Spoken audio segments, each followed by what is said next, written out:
BSc in Jio informatics অর্থাৎ class 12-এর পরই তুমি জিও ইনফরমেটিক্স করতে পারবে বিএসসি ডিগ্রি, সেটাও 4 বছরের। আজকের এই ভিডিওতে এই 4 বছরের বিএসসি জিও ইনফরমেটিক্স সম্পর্কে যাবতীয় খুঁটিনাটি তথ্য সমস্ত কিছু দেব। ভিডিওতে থাকছে কি তুমি মানে কোন কোর্স করে তুমি ভর্তি হতে পারবে, অর্থাৎ ক্লাস 12-এ কোন কোন সাবজেক্ট থাকতে হবে, একই সঙ্গে জব অপরচুনিটি কী রয়েছে এবং মোটামুটি কোর্স ফি কত হতে পারে, সমস্ত তথ্য আজকের এই ভিডিওতে অবশ্যই বলবো। এছাড়াও যদি তোমরা চাও যে আমার সঙ্গে ডাইরেক্ট কথা বলতে অ্যাডমিশনের জন্য, তাহলে স্ক্রিনে দেওয়া হোয়াটসঅ্যাপ নাম্বারে অবশ্যই যোগাযোগ করতে ভুলবে না। দেখো শুরু করি।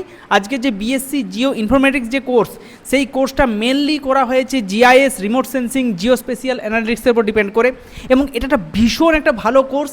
এই কোর্সের মাধ্যমে তোমরা কিন্তু কেরিয়ার অপরচুনিটি ভীষণ ভালো পাবে। প্রথমত বলে রাখি, এই কোর্সের যে এলিজিবিলিটি ক্রাইটেরিয়া, সেটাতে 3 ধরনের স্টুডেন্টরা কিন্তু এখানে অ্যাপ্লাই করতে পারবে, বিএসসি ইনফরমেটিক্স করতে পারবে। কারা কারা? নাম্বার 1 হচ্ছে যারা সায়েন্স টিম থেকে রয়েছে, অবশ্যই তারা পারবে। একই সঙ্গে যারা ইকো সায়েন্স নিয়ে পড়াশোনা করছো, যেমন 3টে সাবজেক্ট তোমাদেরকে রাখতেই হবে, mathematics, statistic, economic, computer science অথবা কম্পিউটার অ্যাপ্লিকেশন। এই কয়েকটা সাবজেক্টের মধ্যে যে কোনো 3টে সাবজেক্ট যদি থাকে, তাহলেই তুমি কিন্তু বিএসসি ইনফরমেটিক্স করতে পারবে। এছাড়াও যারা আর্টসের স্টুডেন্ট রয়েছে, তাদেরও কিন্তু করতে পারবে, কিন্তু তাদের জন্য জিওগ্রাফি সাবজেক্টটা থাকলেই হবে। কাজেই বুঝতে পারছো, সায়েন্স, ইকো সায়েন্স এবং সায়েন্স আর্টস, এই 3টে স্ট্রিমের ছাত্রছাত্রীরা কিন্তু এই কোর্স তোমরা করতে পারছো। একই সঙ্গে বলে রাখি, এর ক্যারিয়ার অপরচুনিটি কি ভীষণ ভালো।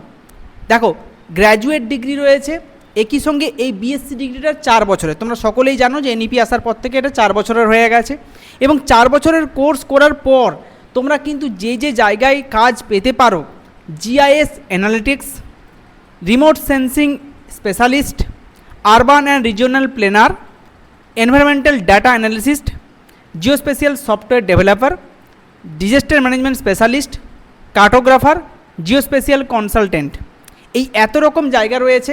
এখানে তুমি বিভিন্ন টেকনোলজি কোম্পানিতে অ্যাপ্লাই করতে পারবে, বিভিন্ন ইন্ডাস্ট্রি রয়েছে জিওস্পেশিয়ালের। বর্তমান যুগে এই ক্যারিয়ারটা একদম নাম্বার 1 ক্যারিয়ার তোমাদের জন্য। এবার বলে রাখি, এখানে যে কোর্স স্ট্রাকচার বা কোর্স ফি কত রয়েছে, সবথেকে ইম্পর্টেন্ট হচ্ছে এটাই তোমাদের কাছে, যে কোর্স ফি কত। প্রথমত বলে রাখি, মোটামুটি বিভিন্ন ইউনিভার্সিটি বিভিন্ন ধরনের কোর্স ফি রেখেছে। তো মোটামুটি আমার যেটুকু জানা রয়েছে, অ্যাপ্রক্স 4 লাখ টাকার মতো কোর্স ফি হবে টোটাল 4 বছরে। যেহেতু 4 বছরের কোর্স, 4 লাখ টাকা টোটাল কোর্স ফি। এবং এই কোর্স ফি কিন্তু একেবারে দিতে হবে না, পার্ট করে দিতে হবে। তোমরা জানো সেমিস্টার ওয়াইজ, অ্যাডমিশন ওয়াইজ এটা ডিপেন্ড করে। কাজেই 2026-27-এ যারা ভাবছো 12 পাস করেই এই মানে ইনফরমেটিক্সের দিকে যাবে অনার্স করার পর, তাদেরকে বলবো তোমরা বিএসসি জিও ইনফরমেটিক্স করো। তারপর যদি এমএসসি জিও ইনফরমেটিক্স করে নিতে পারো, তাহলে তোমার জব কেউ আটকাতে পারবে না। একই সঙ্গে যারা ভাবছো 4 বছর পরে আমি কিছু একটা কাজের সুযোগ পাবো এবং কাজ করতে চাই, তারা কিন্তু এই কোর্স অবশ্যই করতে পারো। এখান থেকে কিন্তু চাকরির সুযোগ রয়েছে, এবং বিভিন্ন প্রাইভেট ইউনিভার্সিটিতে এই কোর্সটা কিন্তু অ্যাভেলেবেল রয়েছে, এবং এই কোর্সের মাধ্যমে কিন্তু তুমি বিভিন্ন প্রাইভেট কোম্পানিতে বা গভর্নমেন্ট আন্ডারটেকিং কোম্পানিতে কিন্তু চাকরি করতে পারবে।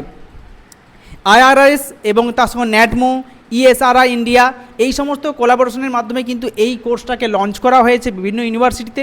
তো আস্তে আস্তে চেষ্টা চালানো যাচ্ছে যে আরও এটা ডেভেলপ কীভাবে করা যায়, কারণ এই যে জিওস্পেশিয়াল ইন্ডাস্ট্রিটা আস্তে আস্তে অনেক ডেভেলপ হচ্ছে, এবং বর্তমানের ক্যারিয়ার এটার উপর অনেকটা কিন্তু নির্ভর করছে তোমাদের উপর। যারা জিওগ্রাফি নিয়ে পড়াশোনা করার চিন্তাভাবনা করছো, এই কোর্স তোমরা অবশ্যই করতে পারো।